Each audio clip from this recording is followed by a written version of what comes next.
Rescuers? Oh, thank God. See? I told you somebody would come to investigate that signal. My name is Dr. Ross, Chief Exogeny Researcher at this facility. We've been trapped in this room for days. We're almost out of food and water. You got here just in time. I need to know what's going on. Why is this place crawling with Thorian creepers? How do you know about the Thorian? I know what Exogeny was up to. I saw what they let the Thorian do to those colonists, so I destroyed it. Our secret's out then. No point in my lying. You already know the worst. The creepers here were created using altered samples from the specimens on Pharos. We discovered a way to turn them into docile, obedient servants. Everything was going fine until a few days ago. Then all the creepers suddenly went berserk. Only a handful of us made it back into the safety of this room.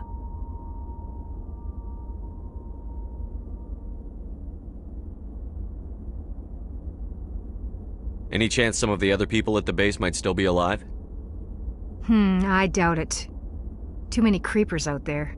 They never stood a chance. We're the only ones left. Any idea why they turned on you? Maybe there was still some kind of link between the creepers and the Thorian back on Pharos. The Thorian was unlike any other life form we've ever studied. I can't explain how, but maybe when it died, it somehow set off the creepers here. I've heard all I need to. Look, I know what we did here was wrong. I'll admit that. But it's over now. There's no sense reporting this to the authorities, right? You were in charge of this project. The safety of the staff was your responsibility. They trusted you, and you betrayed that trust. Be reasonable. I didn't mean for this to happen. Besides, how does it help anyone if I end up in jail? Normally Exogeny would have my back, but it sounds like they're going to have their hands full cleaning up the mess on Pharos. But I've got money. A nice little emergency fund I set up. It's yours if you let us go.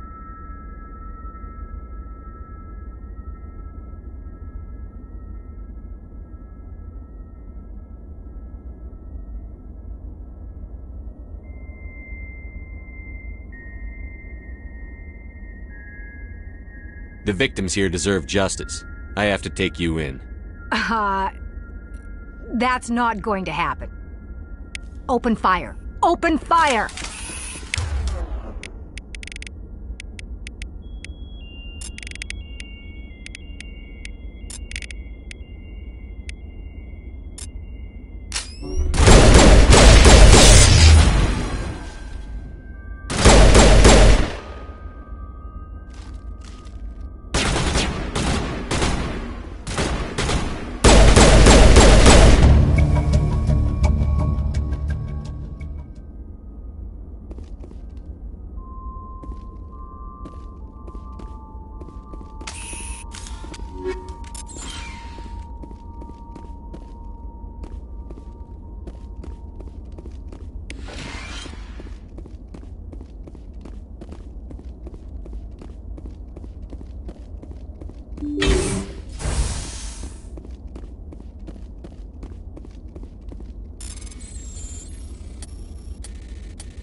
Why did you want to be a CSEC officer in the first place? That's a good question. There were several reasons, I guess. Like what? Probably the same as most officers. I wanted to fight injustice, wanted to help people. I guess my father had something to do with it too. He was CSEC, one of the best. I grew up hearing about his accomplishments or seeing his picture on the vids after a big arrest. He's taking my resignation pretty hard. He's not impressed that you're going after Saren? My father's a CSEC man to the bone. Do things right or don't do them at all, he says. He thinks I'm being too rash, too impatient. He's worried I'll become just like Saren. He actually talked me out of becoming a Spectre when I was younger, for the same reasons. You were asked to be a Spectre? Well, I was targeted as a possible Spectre candidate. Me and about 1,000 other Turian military recruits. I could have received special training, but my father didn't like it. He despises the Spectres. He hates the idea of someone having unlimited power with no accountability. He wouldn't like you, Commander. No offense.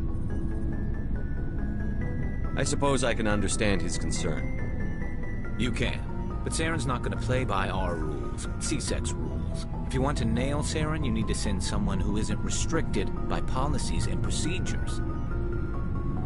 You're a quick learner, Garrus. We'll beat him at his own game. It's the only way to stop someone like him. I'm right behind you, Commander.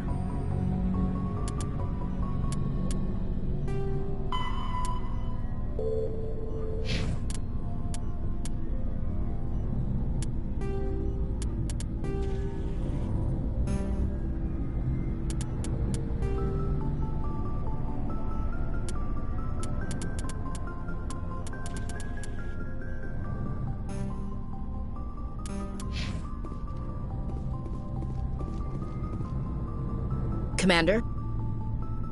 What's your opinion on the last mission? Gotta admire those colonials. That's about the worst place for a colony I've ever seen. Given the option, I'd get the hell out of Dodge.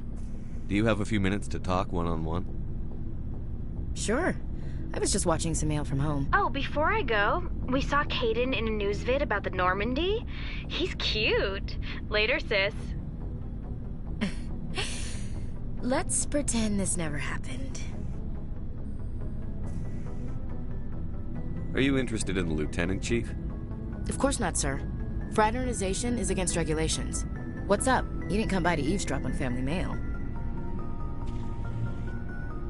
Your family seems to be important to you.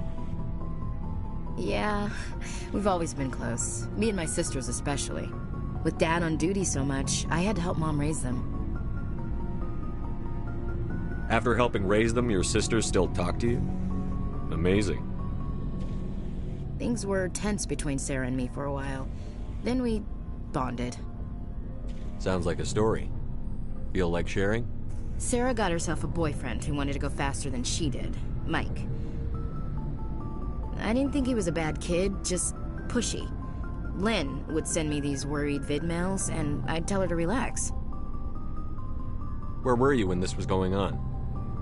I was on active duty. Sarah's graduating high school this year. This was only a couple of years back. They were on Amaterasu. At the time, I was assigned to Chernobog. Same cluster, but a dozen LY away. Close enough to talk regularly, too far to make it back in an emergency. I couldn't afford a fast packet flight. If he really liked her, he wouldn't be pushy. Yeah, of course. If he didn't ask at all, I'd wonder if he thought Sarah was ugly. Damned if you do, damned if you don't. Mike thought they'd go for a romantic walk in the woods, because he figured it was past time they did the deed. She levered Mike face first into a tree and left. Didn't have a scratch on her. Good thing Mom and Dad had us all learn some kind of self-defense. I took emergency leave and walked Sarah to school for a few days.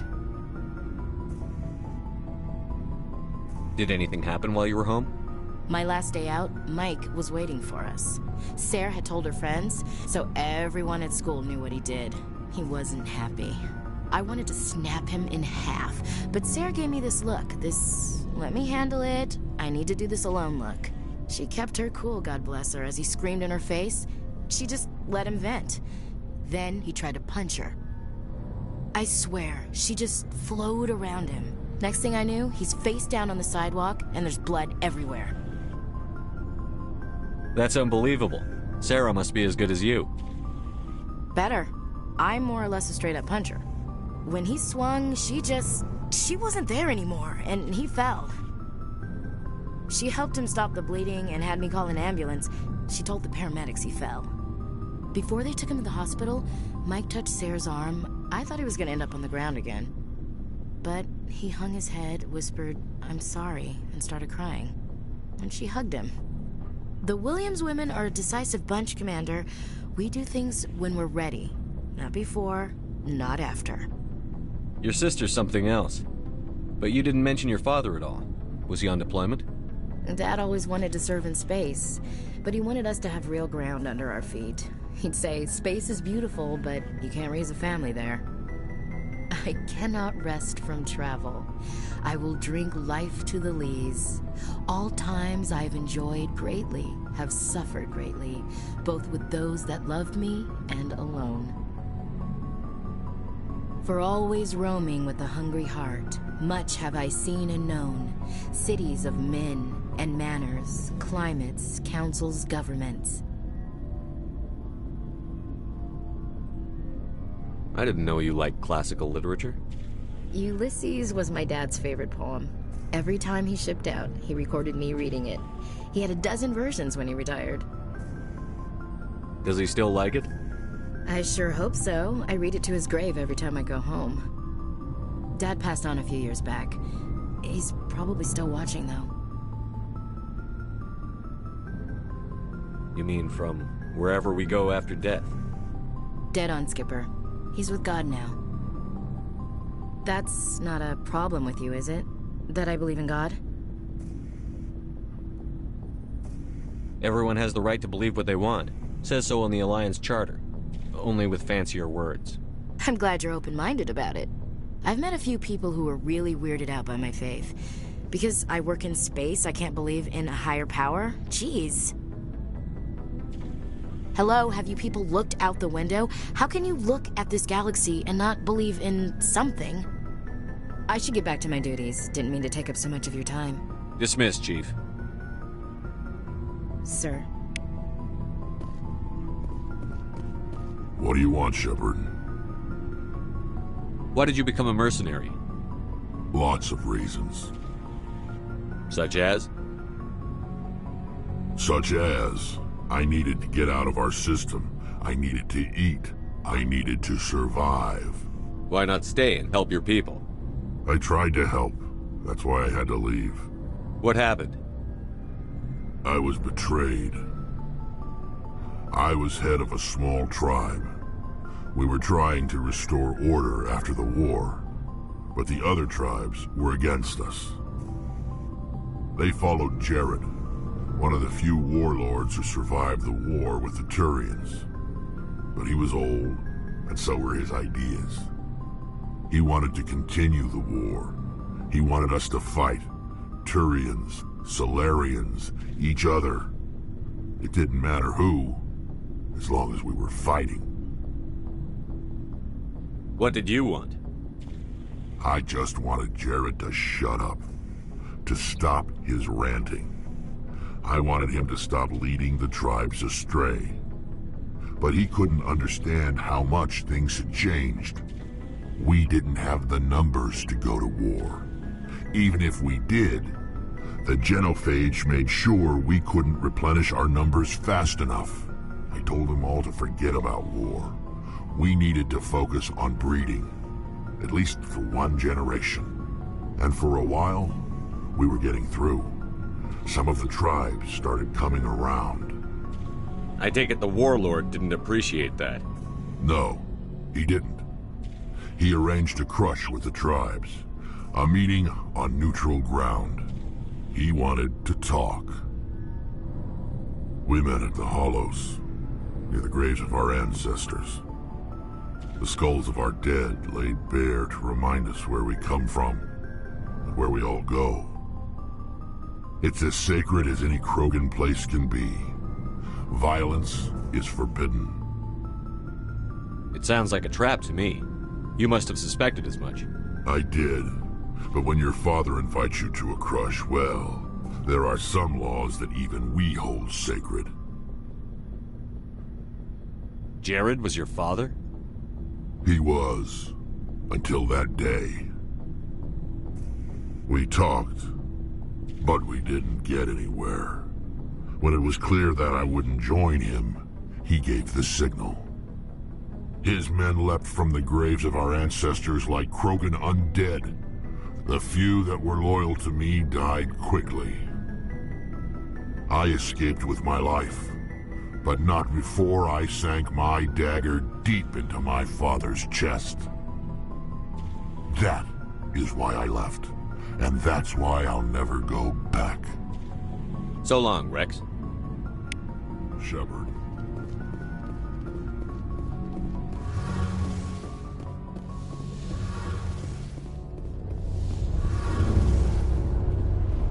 Shepard, I'm glad you're here. Good to see you smiling again, so to speak. I'm sleeping much better now. I guess I'm getting used to how quiet your ship is. I still think a lot about my pilgrimage, though. I know Staren's our top priority, but with all the worlds we go to, I was hoping to find something to bring back to the flotilla. You've still got a long way to go. You'll find something to take back. Yes, but it cannot just be some derelict ship my people can use for salvage. It has to be more than that. There's a lot expected of me. What's so special about you? It's my father. He's the senior member of the Admiralty Board. He's one of only 5 people who can overrule the decisions of the Conclave for the good of the migrant fleet. My father is responsible for the lives of 17 million people. Our entire race is in his hands, and I'm his only child.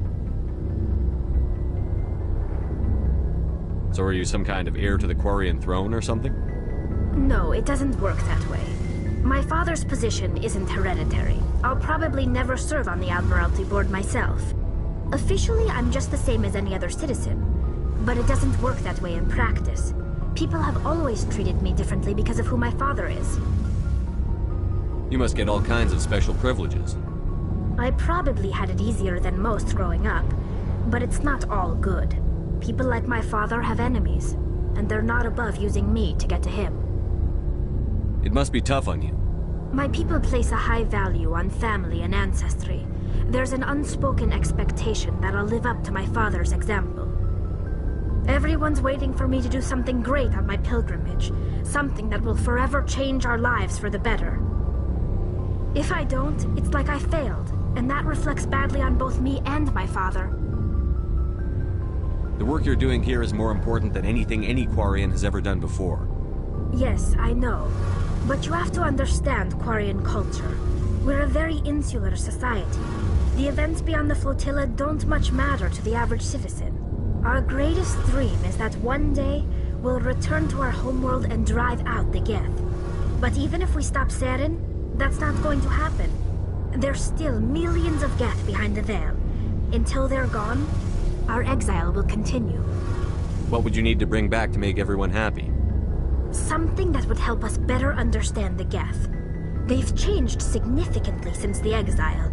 They've continued to evolve. We've done our best to study them, but it's not easy. They're very reclusive. Until recently, they never went beyond the borders of the Veil. And all the Geth we run into now are under Saren's control. We'd need to find Geth operating on their own, independently. But I don't want this to get in the way of our mission, Shepard. First, we stop Saren. Then I'll worry about my own problems. What was your father like? It wasn't easy growing up as the daughter of one of the Admiralty. Even before he joined the board, he was a prominent figure. People looked to him for leadership. He had to set an example, and he expected the same of his daughter. Plus, he was pretty strict, a military man through and through. He never allowed me to settle for anything less than excellence. As a kid, I sometimes felt like he was pushing me too hard. But now I'm old enough to appreciate what he taught me. The world doesn't owe us anything. If we want something in life, we have to earn it. Where was your mother in all this? Mother was around, but she always seemed to kind of blend into the background. Almost like she was overshadowed by my father. He tends to do that to people. She passed on about 5 years ago. Some airborne virus that swept through the fleet. Happens sometimes when the filters start to break down. I think my father took it pretty hard. After she was gone, he became even more focused on his work. I think that was his way of dealing with the grief. Sounds like a tough upbringing. You don't resent your father at all? Like I said, it wasn't easy. My father's not the kind of person you bond with. And he wasn't around all that much. Too busy. People counted on him, and he took his duties seriously. Even when he was around, he always seemed a bit distant. Like his mind was always somewhere else. Come to think of it, I can't ever remember seeing him smile. Not once. It's like he was always weighed down by all that responsibility. I mean, I know he cares about me, but he never really showed it, not in the usual way. I guess the best thing I can say about my father is that I respect him. I want to talk about something else. Like what? I should go. See you later.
Commander, incoming signal from 5th Fleet HQ on the Citadel.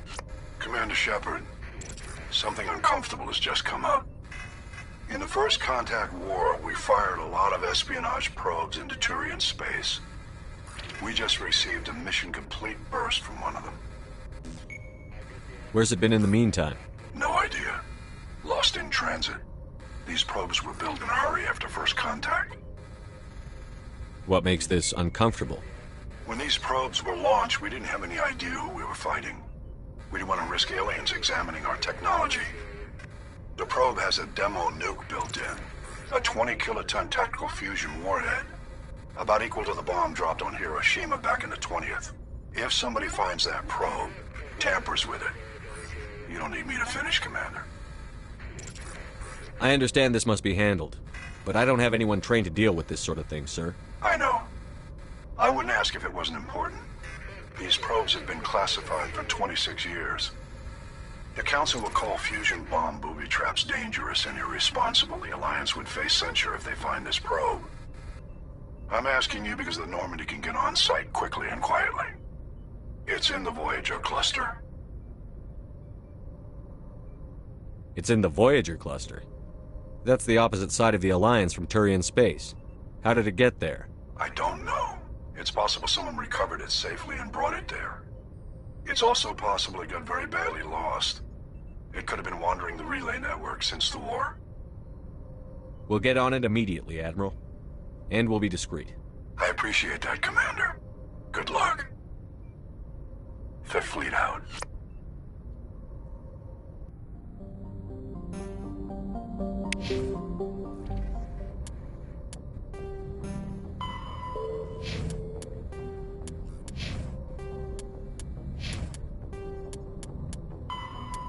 The system.